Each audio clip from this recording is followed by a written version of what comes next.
Le Conseil régional des organisations de la société civile du Sahel veut apporter sa part contributive au référentiel national de développement.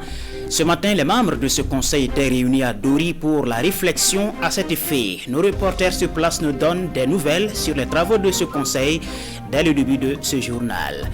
Les mères éducatrices ont un rôle à jouer pour un bon rendement scolaire. Celles de la boucle du Mouhoun se sont alors convoquées pour revoir ensemble ce qu'elles font dans ce sens. Dans un instant, nous aurons les échos de la rencontre. Mesdames, Messieurs, bonsoir et bienvenue au 19h.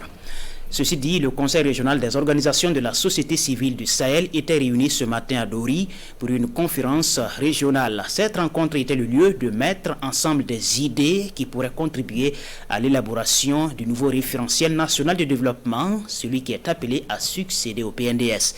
Les détails sur la conférence, c'est avec Ibrahim Kagone et Lazare Sanou. Issus des différentes organisations de la société civile du Sahel, ces leaders d'associations entendent apporter leur contribution au processus d'adoption du référentiel national de développement au Burkina Faso.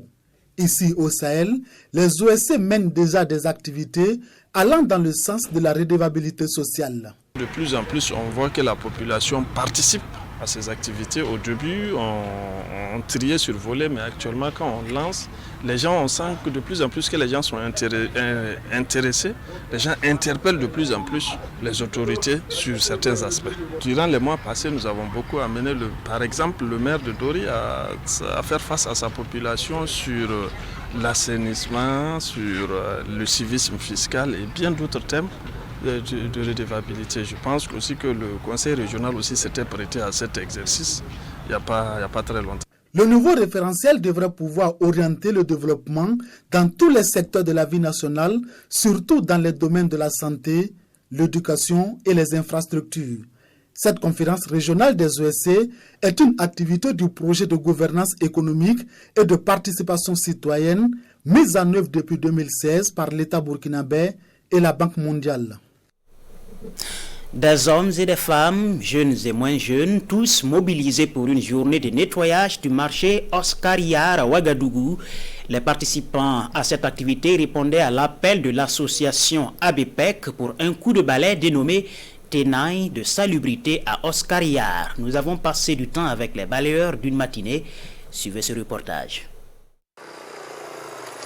L'association des bénéficiaires des programmes d'échange culturel entre les États-Unis et le Burkina Faso se lance dans une opération de salubrité de l'espace public. Ce samedi matin, des membres de l'ABPEC USPF ont investi le marché Oscar Yar à Ouagadougou pour nettoyer ses allées et ses alentours. Ils sont rejoints par d'autres associations et des élèves du collège de la Salle pour cette opération et pour laquelle l'ambassade des États-Unis apporte son concours. Je pense que tous les dernières statistiques sont très claires. Le plus grand et le plus gros challenge pour l'Afrique et le Burkina aujourd'hui, c'est le challenge de l'environnement. Nous avons tous un devoir. Quelle que soit la source, quel que soit d'où nous venons, le devoir le plus impératif est de préserver l'environnement pour les générations qui viennent. On a tout fait pour mobiliser toutes les entités qui sont autour du marché. Aujourd'hui, vous avez eu une dizaine d'associations qui ont été associées, qui ont été mises à contribution pour chacune apporter sa contribution pour l'opération que nous avons appelée Tenaille de salubrité sur Oscar Yar. En plus du nettoyage du marché, l'ABPEC fait un don d'une dizaine de poubelles qui vont être disposées dans des endroits publics afin de garder ces lieux toujours propres. C'est vraiment un signal fort que ABPEC donne à tout le monde en s'engageant autour du marché de Oscar Yar pour nettoyer. Et ça permet aussi de sensibiliser tout le monde autour de nous. Parce que quand tu vois quelqu'un qui est étranger venir nettoyer devant ta porte, toi-même là, tu vas nettoyer demain. Cette activité qui participe à l'assainissement de l'environnement a lieu dans le cadre de la Journée mondiale de la Terre, célébrée le 22 avril. Mettons le cap sur la région du Nord, considérée comme le fief de l'ADF-RDA. À Ouagadougou, le président de ce parti politique vient de faire parler de lui à travers une œuvre sociale. Maître Gilbert Ouedraogo a en effet fait don de vivres aux personnes vivant avec un handicap et la tradition est ainsi respectée pour celui qui en a l'habitude à l'occasion du Ramadan. La remise des vivres avec Boukari Ouedraogo et Abdoul Rasmane Zongo. La canicule du mois d'avril n'a pas entamé la patience de ces personnes vivant avec un handicap mobilisées à Ouagadougou pour recevoir des vivres dont de l'huile et du riz. Le Bon Samaritain, lui, tient son pari annuel de soutien aux personnes démunies.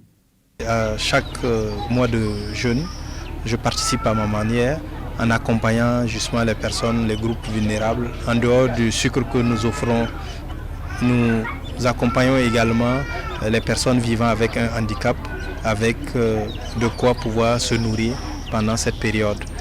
Plus d'1 million de nos francs ont été mobilisés pour ce don qui permet d'arracher un sourire aux bénéficiaires. Ce matin-là, on a eu ça, du sucre, du mil et du maïs et du riz. Et chaque année, vraiment, je l'ai fait comme ça. Voilà pourquoi nous remercions beaucoup. Il n'y a pas de problème, nous sommes tellement contents. Vous voyez, dans toute la cour, là, tout le monde est plein. Et les gens sont venus, vraiment, ils sont tellement contents. La particularité du geste de cette année est qu'il intéresse plus de personnes que d'ordinaire. Les mères éducatrices de la région de la Boucle du Moun, elles, veulent améliorer les rendements scolaires des enfants et pour ce faire, elles se sont réunies pour mener la réflexion et surtout évaluer leur contribution dans ce sens de par le passé. Alors, comment aider les enfants à avoir de meilleurs résultats scolaires à l'avenir? Yves Ramba et Draman Somé nous en disent plus. C'est un exercice de partage d'expérience entre les mères éducatrices de la Boucle du Moun. Un face-à-face entre coordination régionale, provinciale et départementale pour un meilleur rendement scolaire dans la région. Dans certaines zones, les femmes et les amoureux se croient des dépenseurs d'école. Au lieu de jouer leur rôle, promouvoir l'éducation des filles, aider les filles en difficulté, aider les enfants en difficulté, promouvoir l'éducation des enfants, mais ils ne font que devenir des gens à qui on fait recours pour des dépenses des écoles ou bien pour telle chose. Pourtant, leur objectif même là n'est pas vu. Et pour recentrer les AME sur leur rôle, les échanges ont porté sur l'accès et le maintien des enfants à l'école.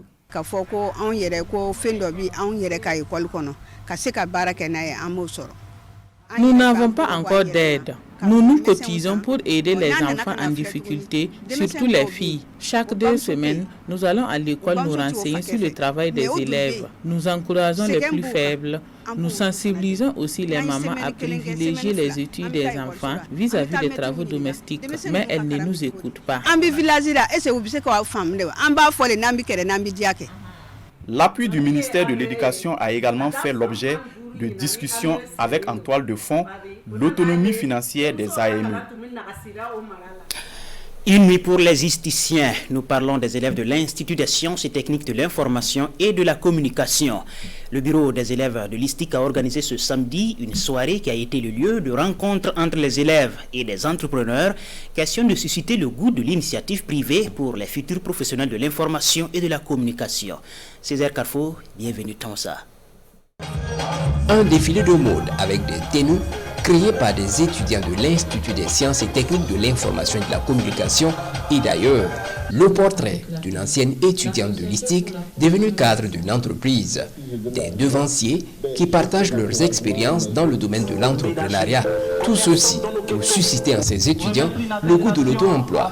Nous sommes à la lutte de l'isticien entrepreneur. L'ISTIC actuellement est pratiquement à plus de 60% composé d'étudiants inscrits à titre privé. Ces étudiants inscrits à titre privé doivent commencer déjà à songer à mettre en place leur propre entreprise et non seulement à attendre des offres d'emploi ou des embauches venant d'ailleurs. C'est pour ça qu'on a organisé cette soirée pour vraiment susciter ça en chacun de nous. Pour une première, cette activité trouve un écho favorable auprès des participants. Certains pensent déjà à l'idée d'une pérennisation. L'initiative est bonne parce que, en tout cas, ça nous permet de nous divertir. C'est la première fois en tout cas que moi aussi je participe à cet événement. Il y a des anciens de l'ISTIC même qui se sont lancés dans la mode et qui ont présenté des créations ce soir. Donc ça va booster les isticiens et les isticiennes aussi à entreprendre. Derrière cette nuit qui se tient en marge des 72 heures de l'Institut des sciences et techniques de l'information et de la communication se cache l'ambition de rapprocher davantage les étudiants de cet institut. Voilà pour ce qui est de la nuit de l'esthéticien. La nuit, moment idéal pour les comptes.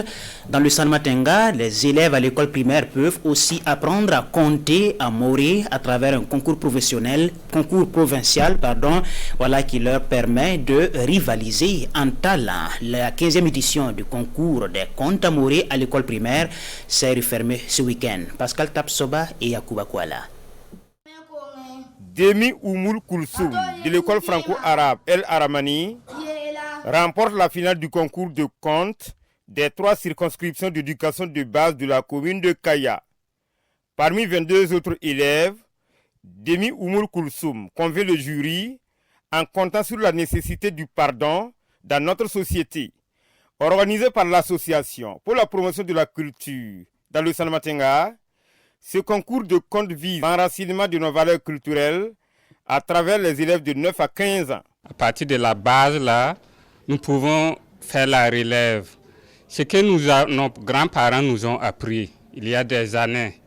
On n'avait pas, par exemple, la télévision, on n'avait pas la radio, mais il y avait des distractions à travers les contes dans les villages. Ça fait donc 15 ans, nous œuvrons donc pour, en tout cas, la promotion de la culture à travers les contes. Demi Oumoul Koulsoum participe pour la première fois à ce concours de contes à Kaya.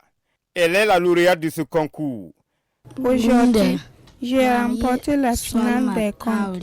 Je suis heureuse. Que Dieu bénisse les initiateurs. Tous les candidats vont bénéficier de kits scolaires le 8 mai prochain.